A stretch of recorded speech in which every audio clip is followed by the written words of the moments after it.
Mes dhimbjes së thellë, familja Muçe ka vendosur të flasë publikisht duke ndarë historinë e djalit të tyre, ëndrat e tij dhe detaje që sipas tyre hedhin dritë mbi një nga ngjarjet më të rënda që ka tronditur Durrësi në vitet e fundit.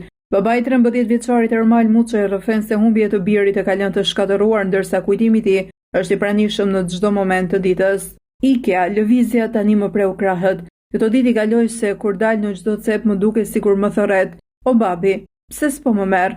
Do vi o babi, them, do vi. Kështu që s'kam komente, çfarë të them? Flas kudo në çdo cep e shoh më del. Pse s'më merr babi, më thot. Do të vi, them, vetëm më thërret, u shpreh ai.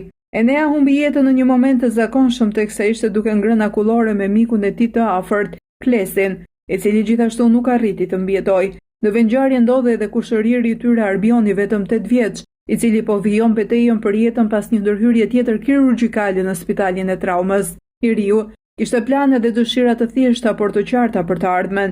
Ai priste me padurim një udhëtim me klasën drejt Vlorës dhe kishte një lidhje të fortë me të atin, të cilin e shite si model për jetën e tij.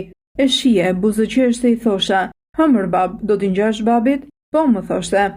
"Do bëj profesionale, do vi me ty të ndihmoj," thoshte. "Mekanik." Ishte shumë i pasionuar, tregoi babai. Por sipas familjarëve tragjedia nuk ishte papritur. Ata pretendojnë se rreziku kishte kohë që denoncoi, por nuk u morën masa konkrete për ta parandaluar. Nuk ja kam pasur borxh njeriut edhe nuk e di. Nuk e di se si do t'ishte parandaluar me 100 firma. Kishim muaj që merrnim tabulatet, telefonat nga gjithë banorët e lagjes. Edhe policia vinte, qeshte një gjë qesharake, tha ai. Akuzeti është drejt për drejt ndaj institucioneve dhe mungesës së sigurisë në rrugë, duke theksuar se situata ishte përsëritur dhe e njohur nga autoritetet. Ishte i përditshëm, tap, ecën në mënyrë të pakontrollueshme, por policët e korruptuar e lanë, pinin kafe dhe kthenin fletën. Institucioneve do t'u thoshim, në rrugë s'po na lini të kalojnë kalamajt, në trotuar po na i shtypni, tash i parë që s'keni bërë, ku mund t'i lëm fëmijët? Vetëm këtë na thonë se ku mund t'i lëm,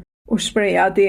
Në të njëjtën gjendje tronditje është edhe gjyshja e Neas, e cila me zgjidhjen forcën për të përballuar humbjen e nipit që kishte rritur me përkushtim, ndërsa pret lajme për nipin tjetër të plagosur. Gjyshe jam, po mezi e kam rritur edhe më iku çuni. 13 vjeç tani. Çfarë të them? Siç më sheh, mezi qëndroi në këmbë. Vetëm e keqja se duhet durim. Durim djali, do durim nusja. Ne jemi gjyshër, po këta jam prindër. Edhe kështu që do bëj durim, po është dhimbje shumë e fortë, tha ajo. Sot familja përpiqet të gjejë forcë tek fëmijët e tjerë, ndërsa dhimbja mbetet e pandashme nga përditshmëria. Forcë shot e ky, sikur atë e kam afër, shoh këtë edhe gocën, themi kam afër, pa ai prap duke sikur më thërret, u shpreh ati. Mes dhimbjes dhe kujtimeve familjet Muçaj dhe Nikolli kërkojnë drejtësi për 2 të miturit që humbën jetën dhe masa konkrete që tragjedi të tilla të mos përsëritën më në rrugët e qytetit.